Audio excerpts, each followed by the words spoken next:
রমজানের প্রস্তুতির এক নাম্বার অধ্যায় হচ্ছে পবিত্র কোরআন। রমজান মাসে অধ্যয়ন করতেই হবে। দেখেন, কোরআন এমন এক ভয়ঙ্কর কিতাব, হুজ্জাতুন লাকা ও হুজ্জাতুন আলাইকা।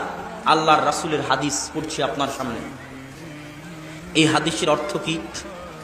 আজকে ইশার সালাতের পরে যদি আমি আপনি 2 রাকাত সালাত সুন্নাত পড়ে থাকি, নেকি হবে। আর যদি 2 রাকাত সুন্নাত সালাত না পড়ে থাকি, গুনাহ হবে না।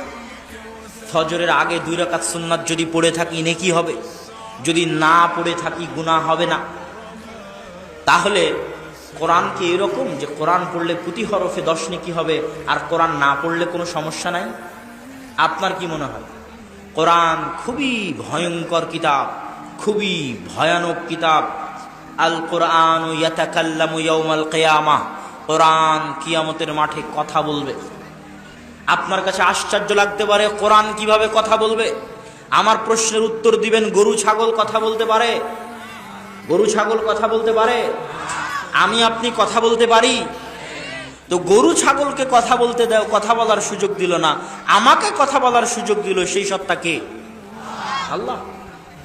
আল্লাযী আনতাকাকুম, যে আল্লাহ গরু ছাগলকে কথা বলার সুযোগ দেয়নি, আমার আপনার মতো নাচিজকে কথা বলার শক্তি দিয়েছে, ওই আল্লাহ কি কোরআনকে কথা বলার শক্তি দিতে পারে না? পারে। আল কোরআন ইয়াতাকাল্লামু ইয়াউমাল কিয়ামাহ। কোরআন কিয়ামতের মাঠে কথা বলবে। আর যখন কোরআন কিয়ামতের মাঠে কথা বলবে, তখন আমার আপনার পরিস্থিতি হবে খুবই ভয়ঙ্কর।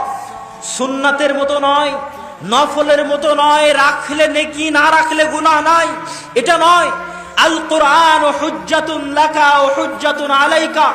দুনিয়ার মানুষ, ইয়া আইয়ুহান নাস, ইয়া আইয়ুহাল্লাযীনা আমানু, ও হে চাঁপাইনবাবগঞ্জবাসী, ও হে ইমানদারগণ, তোমাদেরকে বলে যাচ্ছি, আল কোরআন হুজ্জাতুন লাকুম ওয়া আলাইকুম। এই কোরআন হয় তোমাদের পক্ষে কথা বলবে কিয়ামতের মাঠে, না হয় তোমাদের বিপক্ষে কথা বলবে কিয়ামতের মাঠে।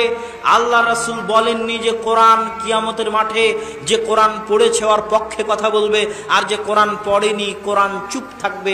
এই কথা বলেননি যে দুনিয়াতে কোরআন পড়েনি কোরআন কিয়ামতের মাঠে ওর বিপক্ষে কথা বলবে।